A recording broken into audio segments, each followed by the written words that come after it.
Desde que rompeu com Tony George, ao final de 1995, a direção da kart buscou expandir suas fronteiras para mais além da América do Norte. Se a Austrália já aparecia com frequência desde 91, Brasil e Japão surgiram, respectivamente, em 96 e 98. Faltava a Europa. Em 2001, o objetivo foi cumprido com as etapas de Lausitzring, na Alemanha, e de Rockingham, na Grã-Bretanha. As lembranças da primeira não foram nada boas, pelo motivo óbvio do acidente sofrido por Alessandro Zanardi. Já na segunda, um triunfo magistral de Gil de Ferran na última volta. Quinta-feira, 29 de agosto de 2024. E esta é mais uma Lembrança de Quinta.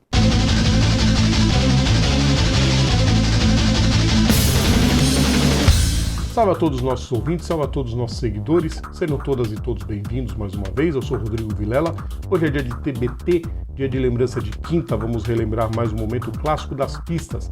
Antes de começar, o pedido de sempre para vocês, deixem o like nos nossos vídeos, compartilhem nosso conteúdo, inscrevam-se no nosso canal e ativem as notificações para ajudar bastante a gente. A kart vivia um terremoto interno com a saída da Penske e todo o prejuízo causado pelo cancelamento da etapa no Texas. Em 2002, a categoria seguiu, mas já tendo anunciadas as saídas de Ganassi, Rahal e Andretti para a IRL. Rockingham recebeu de novo uma etapa, mas a debandada ao final do ano deixou a categoria em xeque. 2003 foi uma temporada bastante esquisita, com várias equipes novas, mas a viagem para a Europa estava garantida para Brands Hatch e novamente em Lausitzring. A primeira passagem da kart pela Europa estava concluída. Nos anos seguintes, já com o nome de Champ Car, o velho continente ficou de fora dos calendários, até chegar o ano de 2007. A existência da categoria estava cada vez mais ameaçada, enquanto a IRL se firmava, porém igualmente com problemas e muitas ressalvas daqueles que sentiam falta das corridas em pistas tradicionais. Nesse clima todo, a categoria anunciou no final de 2006 seu retorno à Europa, para uma dobradinha nas vizinhas Bélgica e Países Baixos. A Champ Car vivia uma invasão de pilotos europeus, tendo apenas Graham Rahal e o desconhecido Alex Figge como pilotos oriundos dos Estados Unidos.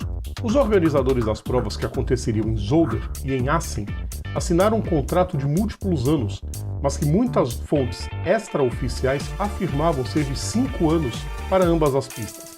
A viagem à Europa contemplaria a 11ª e 12ª etapas do calendário. Ao sair da prova de Elkhart Lake, a última em território estadunidense naquele ano, Sebastian Bourdais liderava o campeonato com 250 pontos, seguido de Robert Durbus com 213 e de Will Power com 197. Justin Wilson e Graham Rahal completavam os 5 primeiros na tabela. A primeira parada seria na Bélgica no final de agosto. A pista de Zolder sediou corridas de Fórmula 1 por 10 oportunidades, em 73, depois entre 75 e a trágica edição de 82, e pela última vez em 84, até Spa-Francorchamps tomar de vez o posto permanente de sede do GP belga. A pole ficou com Bourdais, tendo Power ao seu lado e Durbus em terceiro, ao lado de Bruno Junqueira da Dale Coyne, único brasileiro que corria na categoria e deu à equipe naquele instante sua melhor posição de largada na história. Na largada, que naquele ano era, acreditem, com os carros parados no grid, o francês se manteve na ponta, seguido de Durbus, Power e Junqueira. O traçado travado da pista belga dificultava as ações dos pilotos e as ultrapassagens aconteciam somente com algum erro, como foi o caso de Paul Tracy na segunda volta, ao dar uma escapada na segunda perna da Terlamenbock. Junqueira foi aos pits, só que mesmo despencando para o 15º posto, seu carro rendia muito bem, assim como o de Rahal, companheiro de Bourdais na Newman Haas. O restante da turma foi logo depois. Mário Domingues abandonou na volta 47 com o pneu furado, o que causou a entrada do Pace Car.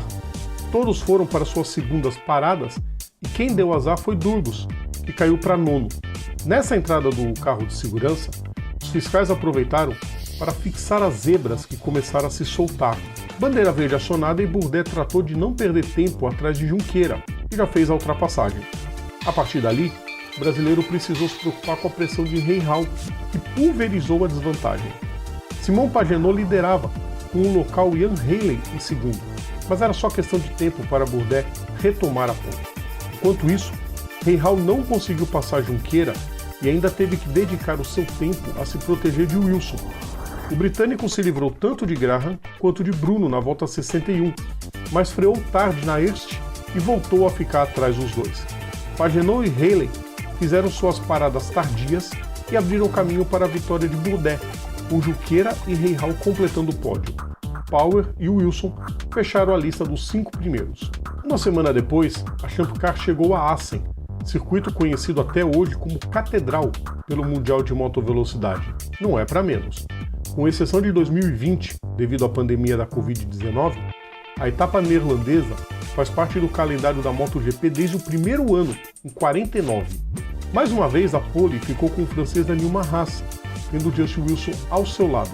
Tristan Gomendi e Nil Yanni formavam a segunda fila. Junqueira foi o 11º no grid. Só que aí, mal as luzes se apagaram e Wilson assumiu a liderança logo na primeira curva. Bourdais segurou-se em segundo, mas aí do nada, um bug no sistema eletrônico do seu carro fez ativar o limitador de velocidade quando ele, na verdade, pressionou o botão de potência para ultrapassar. Ele só se livrou de perder mais posições porque Paul Tracy rodou e causou a bandeira amarela. Wilson era o líder, seguido dos 2 pilotos da PKV, Yanni e Gomendi. Bourdais era o 5º, atrás de Rahal. Lá atrás, Junqueira mudou a estratégia e já tinha parado para o pit stop na volta 8 e acabou se dando muito bem, porque uma bandeira amarela por detritos na pista, na volta 14, fez o restante ir aos boxes, e ele assumiu a liderança, ficando firme nela até parar de novo na volta 26. Àquela altura da prova, outros pilotos começaram a ter o mesmo problema que Bourdais teve no começo, de falha no software, e a direção da Champ Car declarou que ninguém deveria mais usar o botão de ultrapassagem pelo restante da corrida. Uma segunda bandeira amarela de detritos fez todos os pilotos irem aos boxes na volta 31 e mais uma vez Junqueira, em estratégia diferente, estava na liderança. Lembrando que ele havia dado a Dale Coyne, em Zolder, o melhor resultado do time até aquele momento, e a performance do brasileiro levava a crer que a primeira vitória do time seria em terras neerlandesas. Só que na sua última parada nos boxes, na volta 49, o limitador de velocidade do pit lane, o botão correto, não foi ativado. Isso fez com que ele tivesse que trafegar no pit lane numa velocidade muito abaixo do que o normal por precaução. Esse tempo perdido fez o brasileiro despencar para 4º, atrás de Wilson, Haley e Gomendi. Bruno ganhou a posição do francês quando ele foi aos boxes, mas o Wilson e Haley mantiveram-se à frente. O britânico liderou as últimas 20 voltas e a vitória, combinada com a corrida apagada de Bourdais, apenas o 7º, deu sobrevida ao campeonato. Haley, o 2º, conseguiu seu melhor resultado na categoria. Junqueira completou o pódio, meio resignado, mas ainda assim um grande resultado. Gomendi e Yanni fecharam o top 5. A categoria partiu para as 2 últimas provas na Austrália e no México, tendo a liderança de Sébastien Bourdais, com 301 pontos contra 243 de Wilson e 238 de Durbus. A esperança dos rivais não durou muito, já que Bourdais dominou em Surfers Paradise, levou o tetra consecutivo da categoria e partiu para a Fórmula 1, para correr na Toro Rosso ao lado de Sebastian Vettel. Já o Wilson migrou junto à categoria para a nova IndyCar e lá correu até partir em 2015, acertado pelo bico do carro de Seiji Karan na etapa de Pocono, quando a parte do carro se soltou com a batida no muro e acertou a cabeça do britânico.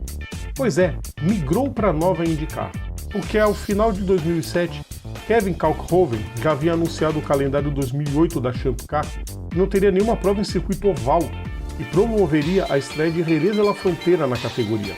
Wilson seria o substituto de Bourdais na Newman Haas, além de Franck Montagny, que estrearia correndo ao lado de Paul Tracy na Forsyth. Mas aí começaram as tratativas para que tanto IRL quanto Champ Car voltassem a ser uma só. A separação entre elas desde 96 foi resultando em queda de audiência e a NASCAR crescia sobre as duas de forma até humilhante. Claro que facilitou a conversa o fato de que ambas enfrentavam prejuízos, a Champ Car mais ainda. Falta de locais para a realização das provas de um lado, penúria financeira de outro e a situação ruim das equipes pequenas, a falta de pilotos e de público de ambos os lados. Isso tudo, em resumo, contribuiu para que o acerto fosse aprovado. Em 2008, depois de muita negociação, as duas categorias voltaram a ser somente uma, com a mesclagem de equipes e das provas de ambos os calendários que já estavam acertadas. Chegava ao fim um tormento para os monopostos nos Estados Unidos. 13 anos com algumas conquistas, mas que acabou sendo muito danoso a ambas, que de alguma forma ficaram com o pires na mão. Desde então, a categoria não retornou mais para a Europa e nem tem planos atuais de fazer isso. As reestruturações de calendário ainda estudam a hipótese de um retorno ao México e à América do Sul somente, o que só aumenta o desejo do torcedor de imaginar a atual e disputadíssima IndyCar desfilando sua velocidade em pistas como, por exemplo, Imola, Donington Park, Nürburgring e Estoril. Já pensaram? Pessoal, já faz tudo isso a última vez que alguma categoria estadunidense de monopostos passou pela Europa. Eu lembro de acompanhar as provas, lembro do quão bonito era aquele chassi da Panos, mas que bom, depois daquilo as categorias se uniram.